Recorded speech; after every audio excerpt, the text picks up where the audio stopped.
എബ്രഹാമിനെതിരെ മുഖ്യമന്ത്രിക്ക് പരാതി നൽകി ജോമോൻ പുത്തൻപുരയ്ക്കൽ. ഹൈക്കോടതി തള്ളിയ ആരോപണങ്ങളിൽ വീണ്ടും അന്വേഷണം ആവശ്യപ്പെടുന്നത് നിയമവിരുദ്ധമാണ്. അഴിമതി കണ്ടെത്താൻ വ്യക്തികളുമായി സംസാരിക്കുന്നത് ഗൂഢാലോചനയല്ലെന്നും ജോമോൻ പുത്തൻപുരയ്ക്കൽ പറയുന്നു.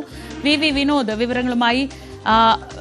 വിനോദ്, ഈ വിഷയത്തിൽ ഗൂഢാലോചനയുണ്ട് എന്നൊക്കെയാണ് കെ എം എബ്രഹാം പറയുന്നത്. അതിനായി അദ്ദേഹം പറയുന്നത് ഈ ഫോൺ കോൾ വിശദാംശങ്ങളാണ്, ജോമോന്റെ ഫോൺ കോൾ വിശദാംശങ്ങളുമാണ്. ഇപ്പോൾ ജോമോൻ പുത്തൻപുരയ്ക്കൽ നൽകിയ പരാതിയിൽ എന്തൊക്കെയാണ് ആവശ്യപ്പെടുന്നത്? ശ്രീജ, കഴിഞ്ഞ ദിവസമാണ് കെ എം എബ്രഹാം മുഖ്യമന്ത്രിക്ക് പരാതി നൽകിയത്. ജോമോൻ പുത്തൻപുരയ്ക്കലിന്റെ ഇടപെടൽ അത് ഗൂഢാലോചനയുടെ ഭാഗമാണ്. രണ്ട് ഉന്നത ഉദ്യോഗസ്ഥർ, നേരത്തെ ഉണ്ടായിരുന്ന രണ്ട് ഉദ്യോഗസ്ഥർ, അവർ തനിക്കെതിരെ നടത്തിയ ഗൂഢാലോചനയുടെ ഭാഗം അവർ ജോമോനെ ആ രീതിയിൽ ഉപയോഗിക്കുകയായിരുന്നു എന്ന ആരോപണമാണ് പ്രധാനമായും കെ എം എബ്രഹാം ഉന്നയിക്കുന്നത്. പക്ഷേ ഇപ്പോൾ ജോമോൻ പുത്തൻപുരയ്ക്കൽ മുഖ്യമന്ത്രിക്ക് പരാതി നൽകിയിരിക്കുന്നു. കാരണം തനിക്കെതിരെ നേരത്തെ ഈ അഴിമതി പുറത്തു കൊണ്ടുവരാനുള്ള നീക്കം നടത്തുമ്പോൾ തന്നെ തനിക്കെതിരെ കെ എം എബ്രഹാമിന്റെ നീക്കമുണ്ടായി.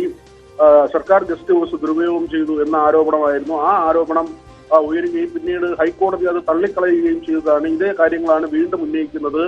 അഴിമതി പുറത്തു കൊണ്ടുവരുവാനുള്ള ശ്രമങ്ങൾ നടത്തുമ്പോൾ പല ഉദ്യോഗസ്ഥരുമായും സംസാരിക്കേണ്ടി വരും.